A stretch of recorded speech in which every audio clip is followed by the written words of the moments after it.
Gujarat border की तरह ही मध्य प्रदेश सीमा पर भी राजस्थान प्रवासी फंसे हुए हैं।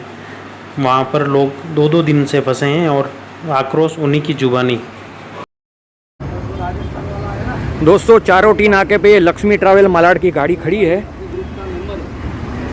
कहाँ जाना था आपको? कहाँ जाना था? राजस्थान। रोक दिया इधर? कितनी देर से खड़े? अरे हो गया 11 बजे से खड़ा हूँ। ये गाड़ी को राजस्थान जाना था, चारोटी टोल नाके पे 11 बजे से रोक दिया। क्या बोले क्या आपको? वो बोला उधर छोड़ने का ऑर्डर नहीं है। अच्छा, राजस्थान का ऑर्डर नहीं है। हाँ। पुलिस वाले ने बताया राजस्थान जाने के लिए ऑर्डर नहीं है। तुम्हारे पास परमिशन है? परमिट लिया आपने? हाँ, परमिशन है भारत सरकार का। परमिशन है, सब कुछ होते हुए भी ये गाड़ियाँ नहीं छोड़ रहे हैं। तो जो भी राजस्थान के लिए है, जितनी भी गाड़ी खड़ी है सबकी सब राजस्थान की खड़ी है।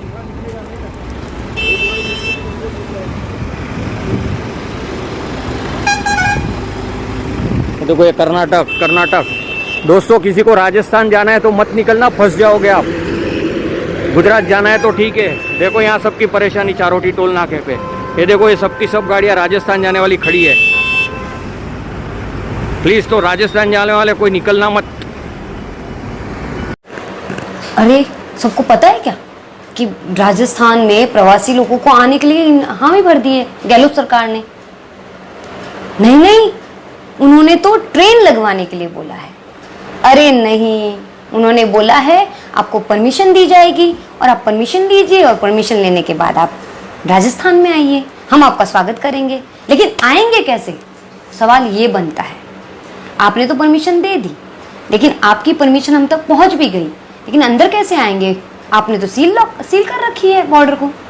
वाह, अगर आपको आने ही नहीं देना था तो आपने बोला क्यों?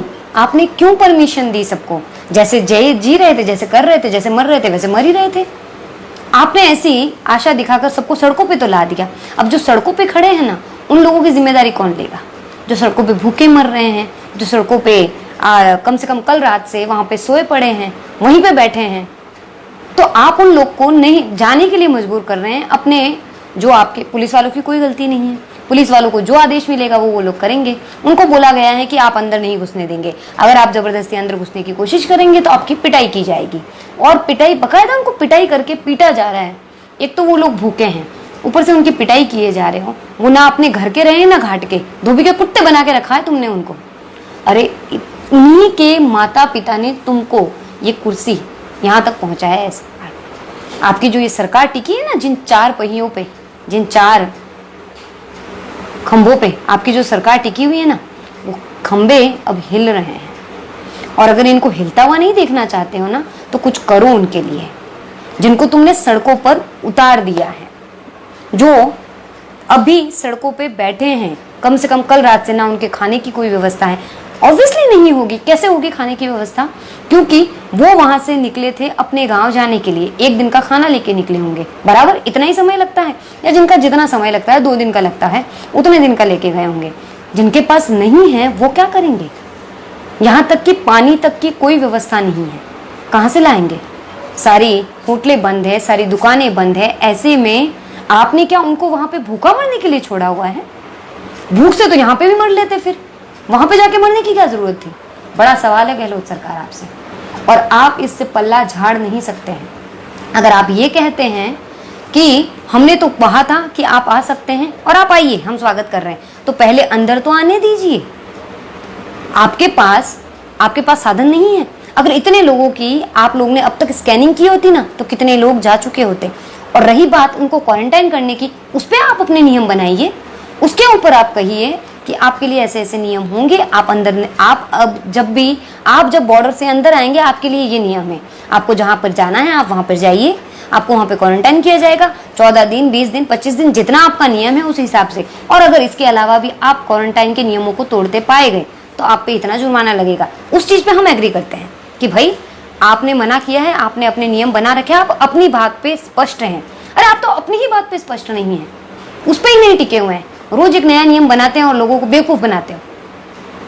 और आपके इन बेवकूफियों की वजह से वो लोग सड़कों पे हैं। इसलिए नहीं है कि अगर आपने अच्छे से निर्देश बता दिए होते हैं कि ऐसे हैं कि जो मजदूर वर्ग हैं उन मजदूर वर्गों को हम लेंगे, उन मजदूर वर्गों को जिनको वहाँ पे परेशानी हो रही है, वो लोग आ सकते हैं, हम बाकायदा उनकी स्कैनिंग करेंगे, फिर उनको जहाँ पर जाना है वहाँ पे छोड़ेंगे। कभी बोलते हो बस की व्यवस्था करेंगे, कभी बोलते हो ट्रेन की व्यवस्था करेंगे। अरे कर क्या रहे हो तुम? सरकार चला रही है और लोगों को उल्लू बना रहे हो तुम। और अगर ऐसे ही उल्लू बनाते रहे ना तो वो दिन दूर नहीं है जब तुम्हारा पत्ता जल्दी कट जाएगा। और ये बात अकेले की नहीं है, वहां खड़े सब लोग बोल रहे हैं। ये जो नारे सुनाई दे रहे ना कानों में, अशोक गहलोत मुर्दाबाद, ऐसे ही किसी के लिए मुर्दाबाद की आवाजें नहीं आती है। विचार जरूर करो तुम इस बात पर। और आपके लिए क्या है? अरे आपको तो सिर्फ उनकी स्कैनिंग करनी है, आपको उनकी जगह पर पहुंचानी है। उपकार कर रहे हो क्या उन पर? उन प्रवासियों पर उपकार कर रहे हैं क्या आप? वो वहीं के हैं। और पहली बात तो भारत के अंदर रहने वाले सारे के सारे राज्य ये कि हम सब भारतीय हैं। हम सबका दायित्व बनता है कि आपके बनाए, देश के बनाए सारे नियमों का हम पालन करें। अगर हम उन नियमों का पालन नहीं करते हैं तो हम पे कार्रवाई की जाएगी। आपने ही नियम बनाए कि आप वहां से निकलिए, हम आपको लेके आएंगे। बाकायदा सोशल डिस्टेंसिंग का पालन करते हुए वो लोग वहां पहुंचे हैं। एक गाड़ी का चाहे जितना भाड़ा लगे, जितना भी लगे, वो एक गाड़ी में बेचारे 2 बैठ के आए हैं। किस लिए आए हैं? ताकि आपके बनाए नियमों का वो पालन कर सके। जो सरकार ने नियम बनाए हैं उनका पालन करते हुए वहां पे पहुंचे, उसके बाद भी आप उनको परेशान कर रहे हो। आपको नहीं मालूम है कि किन परिस्थितियों में, कितनी परेशानियों से वो लोग वहां पहुंचे हैं। और दूसरी बात, कुछ लोग वो भी हैं जो समर्थ हैं अपनी सारी सुविधाओं को करने में, लेकिन कुछ के वहां पे माता पिता हैं जिनको उनकी चिंता हो रही है, हमारे बच्चे वहां पर कैसे हैं, वो सब कैसे रह रहे हैं, तो उनको भी अपने साथ, वो उनसे मिलने के लिए जाना चाहते हैं। जब आपने परमिशन दी तो वो सब अपने घरों से निकले। अब घरों से ना तो वो घर पे रह पाए, ना अपने जहाँ जाना वहाँ पहुँच पाए, आपने उनको रस्तों में अटका दिया। उन सबके साथ जो कुछ भी होगा ना, उसका जिम्मेदार कौन होगा? उनके साथ अगर भगवान ना करे उनमें किसी को भी कुछ है और उन सब में वो फैल गया, तो क्या तुम रोक पाओगे? ना आप ना हम, कोई कुछ नहीं कर पाएंगे। उनसे फैली हुई उस महामारी को वो अपने गांव तक, अपने घर तक लेकर जाएंगे, उसका जिम्मेदार कौन होगा? वहां पे हजारों की संख्या में लोग जमा हुए हैं, इतनी सारी वहां पर 3-3, 4-4 किलोमीटर तक लोग फंसे पड़े हैं। अगर अब तक तुम उनके लिए कुछ कर रहे होते ना, तो वो लोग निकल चुके होते अपनी जगह पर जहां पर उनको जाना है। आपने उन्हें अपने फायदे के लिए अटका रखा है। आपको लगता है कि आपको काम नहीं करना पड़ेगा, इसके लिए आपने अटका रखा है। और ये बात सच है। अगर आप इसको मानना नहीं चाहते हैं तो ना माने, ये आपकी, लेकिन आपसे उन लोगों को अपनी बात कैसे मनवानी है ना, वो लोग बराबर जानते हैं और वो आपसे अपनी बात मनवा लेंगे। जब तक नहीं मानेंगे तब तक वो वहीं पे बैठे रहेंगे। आप अगर उनको भूखे मरते देखना चाहते हैं तो देखिए। फिर अगर सरकार यही चाहती है कि वो लोग रोडों पे बैठे रहे, सड़कों पे, जिस तरीके से अभी मजदूर मर गए ना औरंगाबाद ट्रैक पर जो हुआ हादसा, देश में इतने हादसे हो रहे हैं जिनकी कोई गिनती नहीं है।